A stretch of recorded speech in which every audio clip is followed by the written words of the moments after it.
मंत्रिपरिषद के मेरे साथी चौधरी वीरेंद्र सिंह जी, श्रीमान निहाल चंद जी, सचिव श्रीमान विजयानंद जी, देश के अलग अलग भागों से आए हुए पंचायत राज व्यवस्था के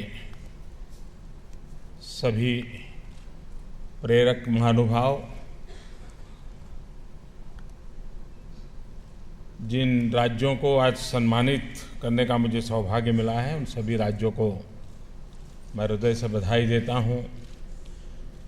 आज जिला परिषदों को भी और ग्राम पंचायतों का भी सम्मान होने वाला है। उन सबको भी मैं हृदय से बहुत बहुत अभिनंदन करता हूं। पंचायत राज दिवस पर मैं देश भर में पंचायत राज व्यवस्था से जुड़े हुए सक्रिय सभी महानुभावों को आज शुभकामनाएं देता हूं। महात्मा गांधी हमेशा कहते थे कि भारत गांवों में बसता है।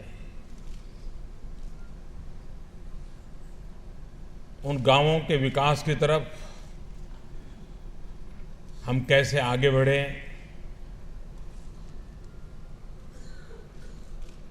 दूर सुदूर छोटे छोटे गांवों के भी अब सपने बहुत बड़े हैं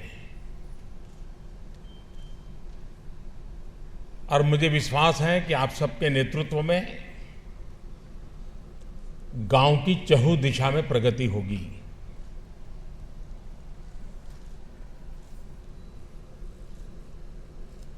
मैं नहीं मानता हूं कि अब जैसे अभी हमारे चौधरी साहब बता रहे थे कि पहले से 3 गुना बजट होने वाला है आपका, और तुरंत तालियां बज गई।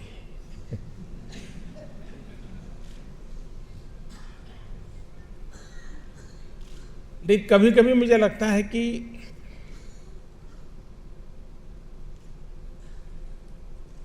हम जो पंचायत में चुन करके आए हैं, कभी सोचा है कि हम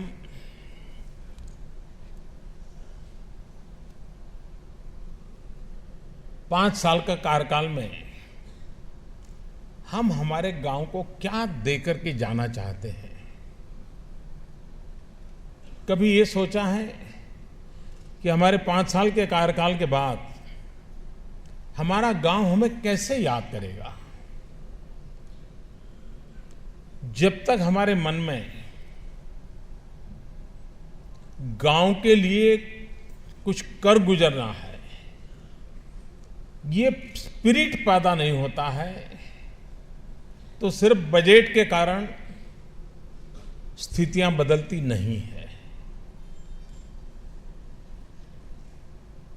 पिछले 60 साल में जितने रुपये आए होंगे उनका सारा टोटल लगा दिया जाए और फिर देखा जाए कि भाई गांव में क्या हुआ, तो लगेगा इतने सारे रुपये गए तो परिणाम क्यों नहीं आया।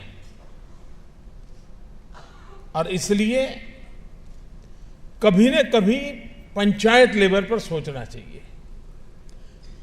कुछ राज्य ऐसे हैं हमारे देश में जहां पर पंचायतें अपना 5 ईयर प्लान बनाती है, पंचवर्षीय योजना बनाती है।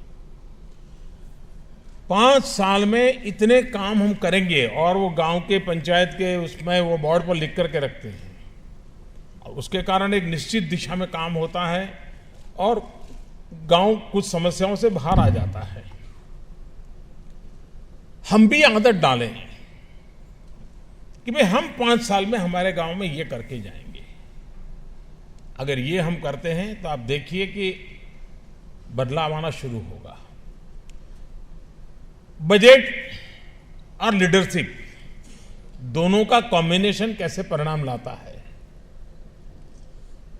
हम जानते हैं कि गांवों में सीसी रोड बनाना ये जैसे एक बहुत बड़ा काम है और बहुत महत्वपूर्ण काम है, इस प्रकार की मानसिकता बनी हुई है। इसके पीछे कारण क्या है वो आप भी जानते हैं, मैं भी जानता हूं। लेकिन कुछ सरपंच ऐसे होते हैं जो सीसी कैमरा, सीसी रोड तो बना देते हैं, सीसी रोड तो बना देते हैं, लेकिन पहले से प्लान करके दोनों किनारों पर बढ़िया पेड़ लगा देते हैं, वृक्षारोपण करते हैं, और जैसे ही गांव में एंट्री करते हैं तो ऐसा हरा भरा गांव लगता है। तो वे बजट से तो सीसी रोड बनता है, लेकिन उनकी लीडरशिप क्वालिटी है कि गांव को जोड़ करके रोड बनते ही पौधे लगा देते हैं, वो वृक्ष बन जाते हैं, और एकदम से गांव में कोई आता है तो बिल्कुल नजरिया ही बदल जाता है। कुछ दूसरे प्रकार के होते हैं सरपंच, वो क्या करते हैं, और गांव में से कोई धनी व्यक्ति कहीं कमाने गया, बाहर गया, तो उसको कहते हैं ऐसा करो भाई, तुम गांव को गेट लगा दो। तो ये बड़ा पत्थर का 2, 5, 10 लाख रुपया खर्च करके गेट बनवा देते हैं। उसको लगता है कि मैंने गेट बनवा दिया तो बस गांव का काम हो गया, लेकिन दूसरे को ये लगता है नहीं मैं पेड़ लगाऊंगा। आप भी सोचिए बैठे बैठे कि सचमुच में जन भागीदारी से जिसने पेड़ लगाए हैं, सीसी रोड एंटर होते ही आधे किलोमीटर तक, 1 किलोमीटर तक हरे भरे वृक्षों की घटा के बीच से गांव जाता है, तो वो दृश्य कैसा होगा। ये है लीडरशिप की क्वालिटी कि हम किन चीजों को प्राधान्य देते हैं, इस पर इस काम का प्रभाव होता है। जिसमें आपको बजट का खर्च नहीं करना है, आपको बजट की चिंता नहीं करनी, जो मिलने वाला है, जैसे बताया गया कम से कम 15 लाख और ज्यादा से ज्यादा 1 करोड़ से भी ज्यादा। लेकिन इसके अतिरिक्त बहुत पैसा गांव में आता है। आंगनवाड़ी चलती है, प्राथमिक स्कूल चलता है, पीएचसी सेंटर चलता है, बहुत सी चीजें चलती है, जिसका खर्चा तो सरकारी राह से अपनी व्यवस्था से आता है, जिसमें आपको कोई लेना देना नहीं होता है। क्या कभी एक सरपंच के नाते, गांव की पंचायत के नाते हमने इन चीजों पे ध्यान केंद्रित किया क्या कि भाई मेरे गांव में एक भी बच्चा ऐसा नहीं होगा कि जिसका टीकाकरण में वो वंचित रह जाए। हम पंचायत के लोग जी जान से जुटेंगे, गांव को जगाएंगे कि भाई टीकाकरण है, चलो बच्चों का हुआ नहीं देखो। अब इसमें कोई पैसे लगते हैं क्या? बजट नहीं लगता है, लीडरशिप लगती है। एक समाज के प्रति कुछ कार्य करने के दायित्व का भाव लगता है। हमारे गांव में स्कूल तो है, टीचर हैं, सरकार बजट खर्च कर रही है। हमने कभी देखा क्या कि भाई हमारे टीचर आते हैं कि नहीं, बच्चे स्कूल जाते हैं कि नहीं, समय पर स्कूल चलता है कि नहीं चलता, बच्चे खेलकूद में हिस्सा लेते हैं कि नहीं लेते, बच्चे लाइब्रेरी का उपयोग करते हैं कि नहीं करते, कंप्यूटर दिया है तो कंप्यूटर चलता है कि नहीं चलता है। ये हम एक पंचायत के नाते हमारे गांव के बच्चे पढ़ लिख करके आगे बढ़े। आपको बजट नहीं खर्च करना है, न बजट की चिंता करनी है, सिर्फ आपको गांव की चिंता करनी है, आने वाली पीढ़ी की चिंता करनी है। हमारे यहां आशा वर्कर है, आशा वर्कर को कभी पूछा कि आपका काम कैसा चल रहा है, कोई कठिनाई है कि क्या कर रहे हो क्या? हर गांव में भी सरकार है, लेकिन वो बिखरा पड़ा हुआ है। क्या हम एक प्रयास कर सकते हैं क्या कि सप्ताह में एक दिन, 1 घंटे के लिए जितने भी सरकारी व्यक्ति हैं गांव में, उनको बिठाएंगे एक साथ और बैठ करके अपना गांव, अपना विकास, उसके लिए क्या काम कर सकते हैं, बैठ करके चर्चा करेंगे। तो शिक्षक कहेगा कि मुझे ये करना है लेकिन हो नहीं रहा है, तो आंगनवाड़ी वर्कर कहेगी हाँ हाँ चलो मैं मदद कर देती हूँ, आशा वर्कर कहेगी अच्छा अच्छा चलिए कोई बात नहीं, मैं कल 2 घंटे आपके लिए लगा दूंगी। अगर गांव में हम लीडरशिप लेकर के टीम बना लें, सरकार के इतने लोग हमारे यहां रहते हैं लेकिन हमें भी पता नहीं होता है। इवन बस का ड्राइवर कंडक्टर भी हमारे गांव में रहता होगा और बस चलाता होगा, वो भी तो एक सरकारी मुलाजिम है। कांस्टेबल होता होगा, वो भी एक मुलाजिम है, पटवारी है, वो भी एक मुलाजिम है। क्या कभी हमने ये सोचा कि सप्ताह में 1 घंटा कम से कम हम सरकार के रूप में एक साथ बैठेंगे, सामूहिक रूप से अपने पंचायत के विकास की चर्चा करेंगे, आप देखिए देखते ही देखते बदलाव शुरू हो जाएगा, टीम बनना शुरू हो जाएगा। और मैं वो बातें नहीं बता रहा हूं जिसमें बजट एक समस्या है, लेकिन वरना हमारे देश में एक ऐसा माहौल बना दिया गया है कि क्यों नहीं होता बजट, हकीकत वो नहीं है। बजट है लेकिन जो काम परिणाम नहीं देते हैं उसकी चिंता हमें ज्यादा करने की आवश्यकता है। हमारे गांव में कोई ड्रॉप आउट होता है बच्चा, क्या हमें पीड़ा होती है क्या? हमारा खुद का बच्चा अगर स्कूल छोड़ दे तो हमें दुख होता है, लेकिन अगर हम पंचायत के प्रधान हैं तो गांव का भी कोई बच्चा स्कूल छोड़ दे हमें उतनी ही पीड़ा होनी चाहिए, पूरी पंचायत को दर्द होना चाहिए। अगर ये हम करते हैं, मैं नहीं मानता हूं कि हमारे गांव में कोई अशिक्षित रहेगा। और अगर कोई सरपंच ये तय करके मेरे कार्यकाल में 5 साल में एक भी बच्चा ड्रॉप आउट नहीं होगा, अगर इतना भी कर ले तो मैं कहता हूं उस सरपंच ने एक पीढ़ी की सेवा कर करके जा रहा है, ऐसा मैं मानता हूं। नरेगा का काम हर गांव में चलता है, क्या हम उसमें पानी के लिए प्राथमिकता दें? जितनी ताकत लगा सके लगाएं, लेकिन पानी का प्रबंधन करने के लिए ही मनरेगा का उपयोग करें, तो क्या कभी पानी का संकट आएगा क्या? हम व्यवस्थाओं को विकसित कर सकते हैं। आवश्यकता यह है कि हम मिलकर के नेतृत्व दें। हमारे गांव में कुछ लोग तो होंगे जो सरकार में कभी न कभी मुलाजिम रहे हो, टीचर रहे हो, पटवारी रहे हो और रिटायर्ड हो गए हो, यानी सरकार का पेंशन लेते हो। सरकारी मुलाजिम के नाते निवृत्त होने के बाद पेंशन लेते हो। किसी गांव में 3 होंगे, 5 होंगे, 10 होंगे, 15 होंगे। क्या महीने में एक बार इन रिटायर्ड लोगों की मीटिंग कर सकते हैं? उनका अनुभव, क्योंकि वो खाली हैं, समय है उनके पास। अगर मान लीजिए गांव में 5 रिटायर्ड टीचर है, उनको कहे देखिए भाई अपने गांव में 4 बच्चे ऐसे हैं बहुत बेचारे पीछे रह गए, थोड़ा समय दीजिए ना, इन बच्चों को थोड़ा पढ़ाइए ना। अगर वो रिटायर्ड हुआ होगा ना तो भी उसके डीएनए में टीचिंग पड़ा हुआ होता है।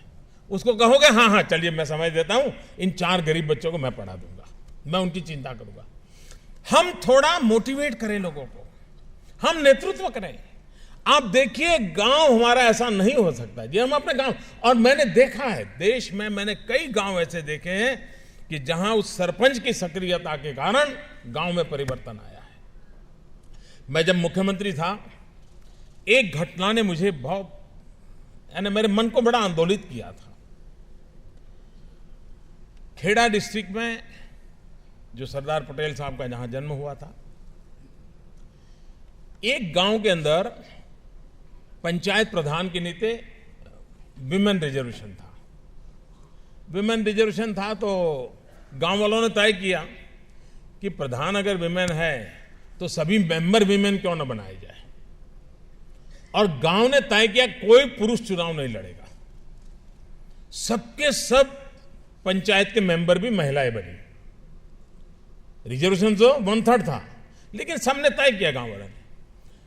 एक दिन उन्होंने मेरे से समय मांगा, पंचायत की सभी महिला सदस्यों ने और पंचायत के प्रधान ने। मेरे लिए भी ये सरप्राइज था कि ये बड़ा गांव कमाल है भाई, सारे पुरुषों ने अपने आप को विड्रॉ कर लिया और महिलाओं के हाथ में कारोबार दे दिया। तो मेरा भी मन कर गया चलो मैं मिलूं। तो वो सब, मुझे कोई 17 मेंबर्स का वो पंचायत था, तो मिलने आए। और ये बात कोई 5 या 6 2005 या 6 की है। तो उसमें सबसे ज्यादा जो पढ़ी लिखी महिला थी, प्रधान थी, वो 5वीं कक्षा तक पढ़ी हुई थी। मैंने इतना पिछड़ा गांव था, कोई ज्यादा पढ़े लिखे लोग नहीं थे। तो ऐसे ही मेरा मन कर गया, मैंने पूछा उनको, मैंने कहा अब आप पंचायत सभी महिलाओं के हाथ में है, आपको गांव का कारोबार चलाना है, तो क्या करना, आपकी योजना क्या है क्या करने की? उन्होंने जो जवाब दिया, मैं नहीं मानता हूं हिंदुस्तान की सरकार में कभी इस रूप में सोचा गया होगा। कम से कम मैं मुख्यमंत्री था, मैंने इस रूप में नहीं सोचा था। उस जवाब ने मुझे सोचने के लिए मजबूर कर दिया था। ठेठ गांव की सामान्य महिलाएं थी। मैंने उनसे पूछा, आप अब 5 साल आपको कारोबार चलाना है, तो क्या आपके मन में है? उस प्रधान ने, जो कि पढ़ी लिखी नहीं थी, उसने मुझे एक जवाब दिया। उसने कहा, हम चाहते हैं कि हमारे गांव में कोई गरीब न रहे। अब देखिए क्या कल्पना है जी। क्या कभी हमारे देश में पंचायत ने, नगर पालिका ने, महानगर पालिका ने मिल बैठ के तय किया कि हम हमारे गांव में उस प्रकार की योजनाएं चलाएंगे कि गरीब गांव में कोई न रहे? एक बार इतने बड़े लेवल पे काम शुरू हो जाए, कितना बड़ा फर्क पड़ता है। क्या हम पंचायत के प्रधान के नाते कभी विचार कर सकते हैं कि भाई कम से कम 5 परिवार, ज्यादा मैं नहीं कह रहा हूं, 5 परिवार पंचायत की रचना में कुछ काम ऐसा निकालेंगे, उनको फलों का पेड़ बोने के लिए दे देंगे, कुछ करेंगे, लेकिन 5 को तो गरीबी से बाहर लाएंगे। अगर हिंदुस्तान में एक गांव साल में 5 लोगों को गरीबी से बाहर लाता है, पूरे हिंदुस्तान में कितना बड़ा फर्क पड़ता है जी। क्या कुछ नहीं कर सकते आप? कभी अंदाज लगाइए। और ये सारी बातें मैं बताता हूं कि बजट के कंस्ट्रेंट वाले काम नहीं है। हमारी संकल्प शक्ति, हमारी कल्पकता इसके ऊपर जुड़े हुए हैं। अगर इस पर हम बल दें तो हम सच अर्थ में इस व्यवस्था को अपने गांव के विकास के लिए परिवर्तित कर सकते हैं। हम तब तक गांव का विकास नहीं कर पाएंगे जब तक हम गांव के प्रति गौरव और सम्मान का भाव पैदा नहीं करेंगे।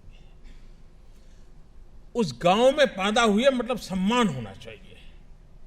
आप देखिए कि जिस जगह पे महात्मा गांधी का जन्म हुआ होगा, उस गांव का व्यक्ति कभी कहीं मिलेगा तो कहेगा, मैं उस गांव से हूं जहां महात्मा गांधी पैदा हुए थे। कहेगा कि नहीं कहेगा? हर किसी को रहता है भी, कोई ऐसी बात होती है गांव का गर्व होता है उसको।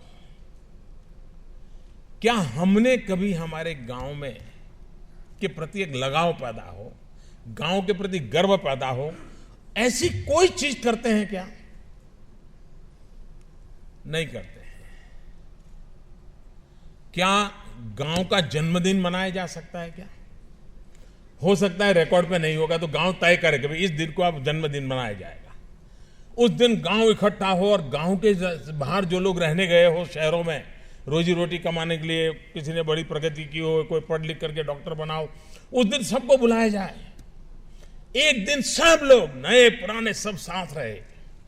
कुछ बालकों के कार्यक्रम हो जाए, कोई बड़ों के कार्यक्रम हो जाए, सीनियर सिटीजन के कुछ कार्यक्रम हो जाए, गांव में सबसे बड़ी वही उम्र वाले व्यक्ति का सम्मान हो जाए, और एक अपनेपन का भाव। जो गांव से बाहर गए होंगे उनको भी लगेगा उस दिन कि चलो भाई, अब तो हम रोजी रोटी कमा रहे हैं, हम बड़े शहर में रह रहे हैं, चलिए अगले साल हम इतना हमारी तरफ से गांव के लिए दान दे देंगे, हमारे गांव में ये विकास कर दो। अब देखिए, जन भागीदारी का ऐसा माहौल बनेगा, गांव का रूप रंग बदल जाएगा। कभी आपने सोचा है हमारी आने वाली पीढ़ी को तैयार करना है? तो मैं कई बार गांव को पूछता हूं, भाई आपके गांव में सबसे वृद्ध, ओल्डेस्ट ट्री कौन सा है? कौन सा वृक्ष है जो सबसे बूढ़ा होगा? गांव को पता नहीं है। क्यों? ध्यान ही नहीं है। क्या हम पंचायत के लोग तय कर सकते हैं, चलो भाई ये सबसे बड़ी आयु का वृक्ष कौन सा दिखता है, ये सबसे बड़ा? स्कूल के बच्चों को ले जाकर देखो भाई, अपने गांव का सबसे बड़ी आयु का वृक्ष ये है सबसे बड़ा, वो 200 साल उम्र होगी उसकी, 100 साल होगी, 80 साल होगी, जो भी होगा। चलिए भाई, उसका भी सम्मान करें, उसका गौरव करें। यही तो है जो गांव के विकास का सबसे बड़ा साक्ष्य है, इज ए विटनेस। हम किस प्रकार से अपने गांव के गौरव को जोड़े, गांव के साथ अपने आप को कैसे लगाव लोगों का पैदा करें, आप देखिए अपने आप बदलाव आना शुरू हो जाएगा। और इसलिए मैं आग्रह करता हूं कि आप नेतृत्व दीजिए, अनेक नई कल्पकताओं के साथ नेतृत्व दीजिए। हमारे देश ने बहुत बड़ा निर्णय किया। मैं कभी कभी पश्चिम के देशों से बातें होती है और जब कहते हैं कि भारत में महिलाओं के लिए पंचायत व्यवस्था में रिजर्वेशन है, तो कईयों को आश्चर्य होता है, हिंदुस्तान में पॉलिटिकल प्रोसेस में, डिसीजन मेकिंग प्रोसेस में महिलाओं को इतना बड़ा अधिकार दिया गया है, ये विश्व के बहुत बड़े बड़े देशों के लिए सरप्राइज होता है। लेकिन कभी कभी हमारे यहां क्या होता है, मैं पहले तो इस सरकार से जुड़ा हुआ नहीं था, मैं संगठन के काम में लगा रहता था, तो देश भर में मेरा भ्रमण होता था, तो लोगों से मिलता था तो थोड़ा परिचय भी करता था। तो एक बार परिचय दे किसी ने, मैंने कहा आप कौन है, तो उसने कहा मैं सो एंड सो एसपी हूं। तो मैंने कहा एसपी है और पॉलिटिकल मीटिंग में कैसे आ गए? क्योंकि मैं एसपी है ना, सुपरिटेंडेंट ऑफ पुलिस, ऐसा ही मेरे दिमाग में था, क्योंकि एसपी है पुलिस वाला हो गया, कैसे मीटिंग में आ गए? तो मैंने कहा एसपी नहीं, बोले मैं सरकारी नहीं हूं। तो मैंने कहा क्या है? बोले मैं सरपंच पति हूं।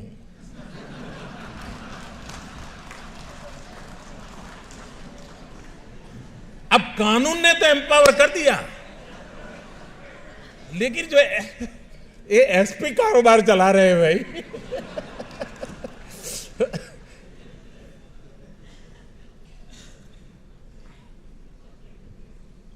है ना, हकीकत है ना।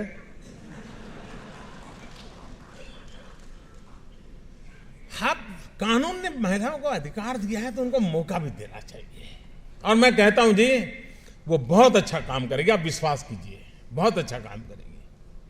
सच्चे अर्थ में गांव में परिवर्तन लगे। अभी आपने छत्तीसगढ़ का भाषण सुना, बिना हाथ